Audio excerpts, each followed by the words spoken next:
पति बंटी एक कुली था। वो नदी पार से आने वाले पक्षियों के सामान को इधर से उधर करता था। एक दिन जब बंटी काम पर जा रहा था तब टुनटुनी उससे कहती है, अजी अपनी सेहत का भी ध्यान रखा करो। सभी किसी न किसी दिन छुट्टी लेते हैं, लेकिन तुम तो रविवार को भी काम करते हो।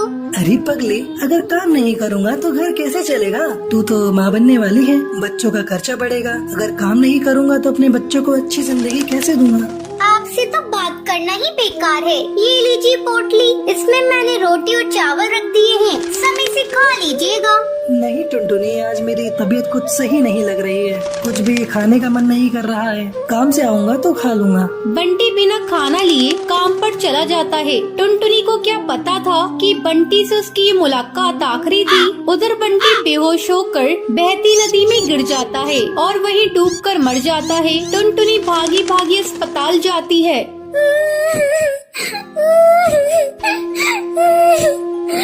बंटी, ये क्या हो गया? सब कुछ एक पल में खत्म हो गया। अब ये बच्चा किसे अपना पापा कहेगा? मैं तुम्हें कई बार समझा रही थी अपनी सेहत का ध्यान रखो, लेकिन तुम तो मेरी बात मानते ही नहीं। अब मैं क्या करूं बंटी? समय तेजी से पंख लगाकर उड़ने लगता है। टुनटुनी एक बच्ची को जन्म देती है। एक दिन टुनटुनी के पास डाकिया एक खत लेकर आता है। अरे ये खत तो कड़कनाथ सेठ की कंपनी की तरफ से आया है और मुझे बंटी की जगह कुली की नौकरी दी गई है। मुझे अपनी बच्ची के लिए नौकरी करनी ही होगी, तभी मैं उसे एक अच्छे स्कूल में पढ़ा पाऊंगी और उसे बेहतर भविष्य दे सकूंगी। अगले दिन से ही टुनटुनी कुली बनकर पक्षियों का बोझ उठाती थी। जब भी नदी के उस पार से कोई पक्षी आता था, टुनटुनी तेजी से उन पक्षियों के पास पहुंच जाती थी। बहन जी, क्या मैं आपका बोझ उठा लूं? अरे तुम तो एक चिड़िया हो, क्या तुम इतने बोझ को उठा सकती हो? हाँ बहन जी, मैं सारे बोझ को उठा लूंगी। बहन जी, मैंने अपनी जिंदगी में इतना बोझ उठा लिए है, ये बोझ तो उसके आगे कुछ नहीं है। क्यों, क्या हुआ? और तुम ये तुम्हारी बेटी को साथ में लेकर क्यों घूम रही हो? तुम्हारे पति कहाँ हैं? वो नहीं कमाते हैं क्या? क्या करिएगा बहन जी, मेरी दुख भरी कहानी सुनकर रोज इस नदी किनारे पे कई पक्षी आते हैं और मेरी दुख भरी कहानी सुनते हैं, लेकिन कोई मेरी मदद नहीं करता।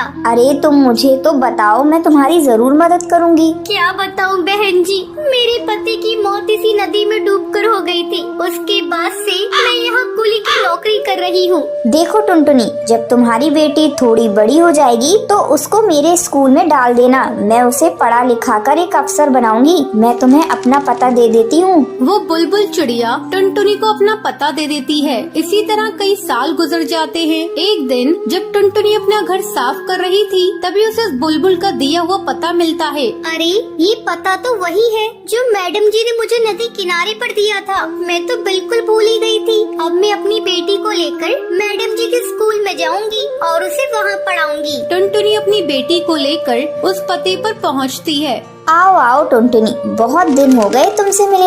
मैडम जी, ये देखिए, मैं अपनी बेटी को अपने साथ लेकर आई हूँ। मैं चाहती हूँ पढ़ लिख कर एक अफसर बन जाए, इससे मेरी तरह जीवन में संघर्ष न करना पड़े। हाँ टुनटुनी, तुम निश्चिंत रहो, मैं तुम्हारी बेटी को अच्छी तालीम दूंगी। तुम्हें एक दिन इस पर गर्व होगा। टुनटुनी अपनी बेटी का एडमिशन उस मैडम जी के स्कूल में कराकर निश्चिंत हो जाती है। उसे इस बात की खुशी थी, उसकी बेटी को उसकी तरह जीवन में संघर्ष नहीं करना पड़ेगा।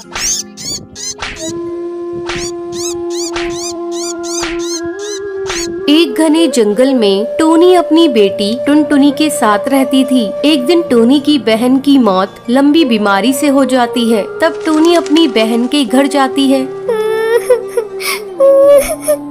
माँ, मुझे छोड़कर तुम कहाँ चली गई माँ? मैं अब किसके सहारे रहूंगी माँ? अच्छा होता आप मुझे भी अपने साथ ले गई होती। बेटा, तू अकेली नहीं है, आज से मैं तेरी माँ हूँ। मैं तुझे अपने घर लेकर चलूंगी। टोनी चिंकी को लेकर अपने घर आती है। बेटा, तू किसी भी चीज की चिंता मत करना, यहाँ तेरी बहन टुनटुनी भी है, तुम दोनों साथ साथ रहना। मैं तुम्हारा दाखिला भी टुनटुनी के स्कूल में करा दूंगी।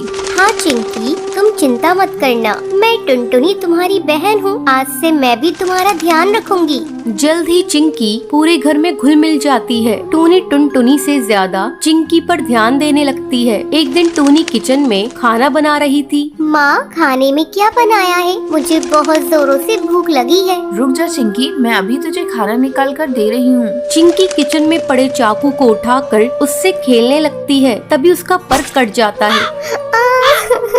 माँ, मेरा पर कट गया। चिंकी, तू भी ना बेटा चाकू लेकर क्यों खेल रही थी? रुक, मैं अभी तेरी मरहम पट्टी कर देती हूँ। थोड़ी देर बाद ये ले चिंकी, मैं तुझे अपने हाथों से खाना खिला देती हूँ। टूनी चिंकी को अपने हाथों से खाना खिलाने लगती है। तभी टुनटुनी वहाँ आती है। माँ, मुझे भी आपके हाथों से खाना खाना है। टुनटुनी, बच्ची नहीं है तू, अपने हाथ से भी खा सकती है। माँ, जब से चिंकी आई है तुमने मुझसे प्यार करना छोड़ दिया है। जाओ, मैं नहीं खाती, मुझे नहीं खाना। टुनटुनी, ये तू कैसी बातें कर रही है? चिंकी भी तो तेरी ही बहन है, तू देख नहीं रही इसके चोट लग गई है। माँ, मुझे फालतू की बातें नहीं सुननी, मैं अपने कमरे में जा रही हूँ। गुस्से में टुनटुनी अपने कमरे में चली आती है और सोचने लगती है, जब से ये चिंकी की बच्ची इस घर में आई है, माँ उसी को प्यार कर रही है। आज चिंकी की वजह से मुझे डांट खानी पड़ी है। मैं इसे नहीं छोड़ूंगी, इसे सबक सिखाकर ही रहूंगी। अगले दिन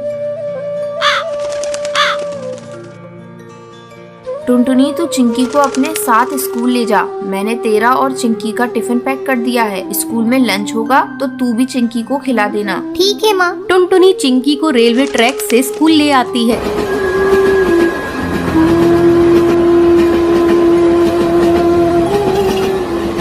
दीदी, तुम मुझे कहाँ से स्कूल ले जा रही हो? मुझे डर लग रहा है। चिंकी तो बेकार में डर रही है। मैं तो रोज इसी रास्ते से स्कूल जाती हूँ। तू मेरे पीछे पीछे आ। अचानक टुनटुनी का पैर पटरी में फंस जाता है। दीदी, क्या हुआ? चिंकी, मेरा पैर पटरी में फंस गया है और निकल नहीं रहा है। तभी ट्रेन की आवाज आती है। दीदी, लग रहा है ट्रेन आ रही है, जल्दी करो। चिंकी, मेरा पैर नहीं निकल रहा है। ऐसा लगता है जैसे मैं अब नहीं बचूंगी। मैं तुमसे बदला लेना चाहती थी, लेकिन देखो ना, मैं ही इसमें फंस गई। किसी तरह चिंकी टुनटुनी का पैर पटरी से निकालती है। चिंकी, मेरी बहन, अगर आज तू नहीं होती तो मैं इस दुनिया में नहीं रहती। उस दिन के बाद से टुनटुनी को एहसास हो जाता है और वो अपनी बहन चिंकी चिड़िया के साथ खुशी खुशी रहने लगती है।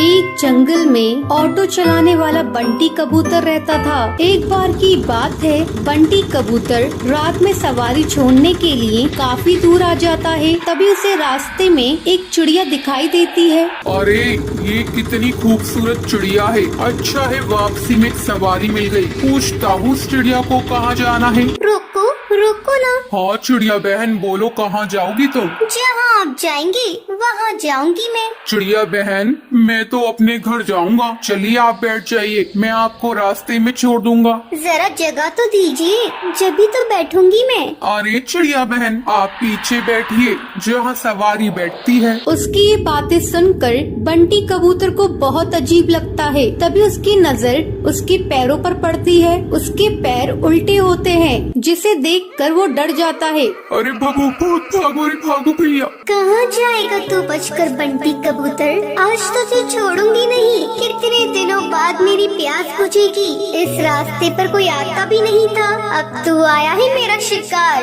तभी टूनी चिड़िया की आत्मा अपने असली रूप में आ जाती है। वो जोर जोर से हंसने लगती है। कभी वो गायब हो जाती, कभी सामने आ जाती। बंटी कबूतर डर के मारे तेजी से अपना ऑटो भगाता है। वो शीशे में देखता है आत्मा उसका पीछा नहीं कर रही है। वो जंगल के ऑटो स्टैंड पर अपना ऑटो रोकता है। वहीं उसका दोस्त कालू कौवा खड़ा होता है। क्या हुआ बंटी कबूतर, तू इतना घबराया हुआ क्यों है? बंटी कबूतर कालू कौवे को सारी बात बताता है। अरे पागल, इतना सुनहरा मौका हाथ से निकाल दिया तूने। उस चिड़िया की आत्मा का एक पंख तोड़ लेता, वो तेरी गुलाम बन जाती। अरे भाई माफ कर मुझे, मेरी जान बच गई, आज वो ही काफी है मेरे लिए। ये कहकर बंटी कबूतर वहाँ से चला जाता जाता है। कालू कौवा अपने मन में सोचता है, ये तो डरपोक पागल है, इतना सुनहरा मौका गवा दिया। ये पूरे जंगल पे राज करता। चलो कोई नहीं, कल रात में उस जगह जाऊंगा और उस भूतिया चिड़िया का पंख तोड़कर ले आऊंगा। अगले दिन कालू कौवा अपना ऑटो लेकर उसी जंगल के रास्ते पर जाता है। वहाँ पर एक चिड़िया खड़ी होती है। रोको रोको ना, ऑटो रोको, मुझे जाना है। अरे भाई, लगता है ये वही चिड़िया की आत्मा है, इसका पंख तोड़ लूंगा। ये कहकर कालू कौवा अपना ऑटो उसके सामने रोकता है और उसके पंख तोड़ने लगता है। अरे बेवकूफ कौवे बदमाश, तेरी हिम्मत कैसे हुई? तूने मेरे पंख तोड़ने की कोशिश की। रुक, तुझे अभी बताती हूँ। टुनटुनी चिड़िया पास में पड़े डंडे से उसे बहुत मारती है। अरे बहन, मुझे माफ कर दो, मुझे लगा तुम एक चिड़िया की आत्मा हो। अरे बदतमीज, तुझे मैं कहाँ से आत्मा नजर आ रही हूँ? चल भाग यहाँ से। टुनटुनी ये कहकर वहाँ से चली जाती है, पर टूनी चिड़िया की आत्मा पेड़ के पीछे खड़े होकर ये सब देख रही होती है। अगले दिन कालू कौवा फिर से अपना ऑटो लेकर वहाँ पर आता है। भाई, आज तो पहले उसके पैर देखूंगा, तभी उसके पंख तोड़ूंगा, वरना कल की तरह पिटाई हो जाएगी मेरी। अब फिर से वहाँ पर एक चिड़िया खड़ी होती है। रोको रोको ना ऑटो, मुझे जाना है। कालू कौवा उसके पैर देखता है, उसके पैर उल्टे होते हैं। जैसे ही कालू कौवा उसके पंख तोड़ने वाला होता है, तभी टूनी चिड़िया की आत्मा अपने असली रूप में आ जाती है। बहुत डरावनी आवाज़ें सुनाई देती है। कालू कौवे, आ मेरे पंख तोड़ेगा? ये ले तोड़ के दिखा। टूनी चिड़िया की आत्मा कभी उसके सामने आ जाती, कभी उसके पीछे। वो उसे बहुत मारती है। मुझे माफ कर दो चिड़िया की आत्मा, मैं आगे से कभी भी ऐसा नहीं करूँगा। मुझे जाने दो, मत मारो। क्यों छोड़ दूं तुझे? तो जैसे मन चले बदमाश पक्षियों को मारना ही तो मेरा लक्ष्य है। तुम जैसे लालची पक्षियों को जीने का कोई हक नहीं। तभी वहाँ पर बबलू कबूतर ऑटो में अपनी सवारी बिठाकर वहाँ से गुजर रहा होता है। अरे चिड़िया की आत्मा, छोड़ दो उसे, मैं तुमसे विनती करता हूँ। नहीं, मैं इसे नहीं छोड़ सकती। तुम जानते हो, एक बार ऐसे ही मैं इस जंगल से ऑटो में जा रही थी। उस ऑटो वाले ने मेरा सामान लूट कर मुझे जान से मार दिया।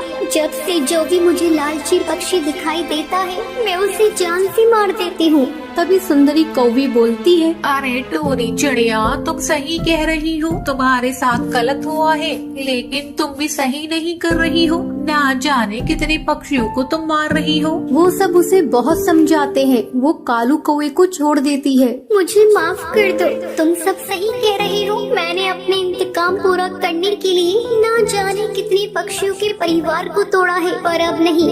इस दुनिया में तुम जैसे नेक दिल पक्षी भी होते हैं। ये कहकर वो वहाँ से चली जाती है। तो ये थी आज की कहानी। क्या आपको पता है कालू कौवा बंटी कबूतर से चिड़िया की आत्मा का क्या तोड़ने के लिए कहता है? अगर आपको पता है तो आप हमें कमेंट करके जरूर बताएं। अगर आपको ये वीडियो पसंद आई हो तो इसे लाइक और ऐसी कहानियाँ देखने के लिए मेरे चैनल को सब्सक्राइब करना